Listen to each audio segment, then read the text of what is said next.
Assalamualaikum warahmatullahi wabarakatuh. Perkenalkan, nama saya Anggun Indah Sulistiani dari kelas 11 Kimia Analisis C nomor absen 3. Di sini saya akan menampilkan video penjelasan tentang jenis dan sifat koloid. Selamat menyaksikan. Sistem dispersi koloid adalah penyebaran merata dua fase, yaitu antara fase terdispersi dengan medium pendispersinya. Terdapat 3 jenis sistem dispersi koloid, antara lain larutan, suspensi, dan koloid. Larutan adalah campuran homogen dari 2 komponen atau lebih. Suspensi adalah campuran heterogen yang mengandung partikel padat yang terdispersi dalam fase cair. Koloid adalah campuran dari 2 zat atau lebih yang tersebar secara merata dengan ukuran partikel terdispersi antara 1–100 nanometer. Sistem koloid adalah bentuk campuran yang keadaannya terletak di antara larutan dan suspensi dan memiliki sifat-sifat yang khas. Selanjutnya yaitu jenis-jenis koloid. Jika fase terdispersinya cair dengan medium pendispersinya gas, maka termasuk ke dalam jenis aerosol, contohnya yaitu kabut dan hairspray. Jika fase terdispersinya padat dengan medium pendispersinya gas, maka termasuk ke dalam jenis aerosol padat, contohnya yaitu asap dan debu. Jika fase terdispersinya gas dengan medium pendispersinya cair, maka termasuk ke dalam jenis buih, contohnya yaitu busa sabun. Jika fase terdispersinya gas dengan medium pendispersinya padat, maka termasuk ke dalam jenis buih padat, contohnya yaitu batu apung. Jika fase terdispersinya cair dengan medium pendispersinya cair, maka termasuk ke dalam jenis emulsi, contohnya yaitu susu dan santan. Jika fase terdispersinya cair dengan medium pendispersinya padat, maka termasuk ke dalam jenis emulsi padat, contohnya yaitu keju dan mentega. Jika fase terdispersinya padat dengan medium pendispersinya cair, maka termasuk ke dalam jenis sol, contohnya yaitu tinta, saus, dan cat.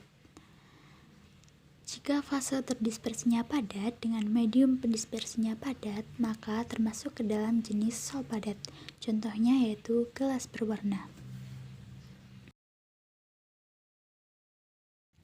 Selanjutnya yaitu sifat-sifat koloid. Yang pertama adalah efek Tyndall. Efek Tyndall adalah efek penghamburan cahaya oleh partikel koloid sehingga tampak lintasan berkas sinar tersebut.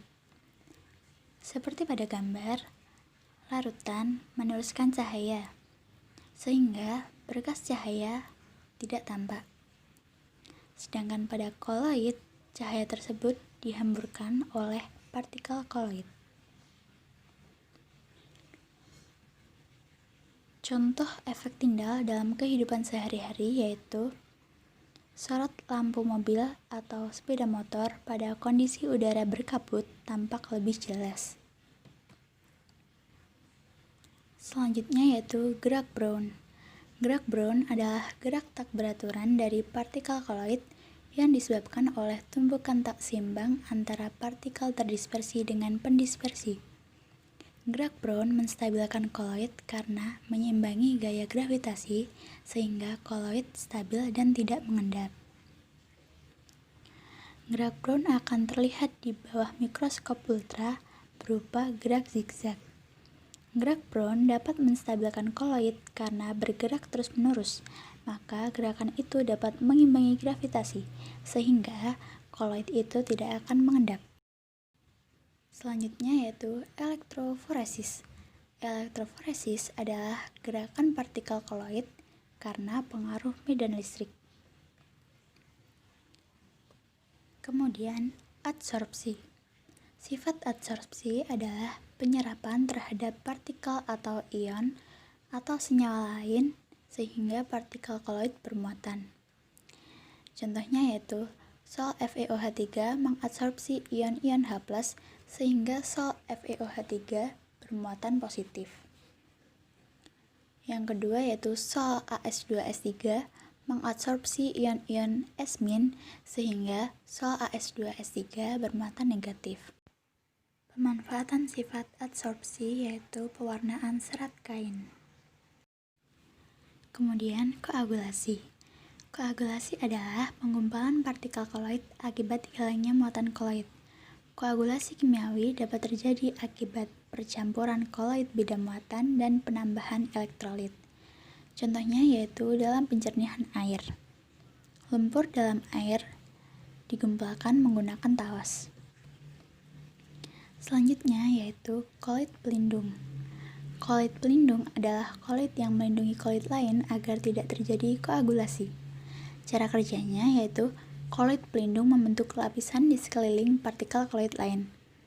Lapisan ini berfungsi untuk melindungi muatan koloid sehingga partikel koloid tidak menggumpal. Contohnya yaitu gelatin. Gelatin koloid pelindung untuk mencegah terbentuknya kristal es pada es krim. Dialisis adalah proses penghilangan ion-ion yang mengganggu kestabilan koloid dengan cara penyaringan.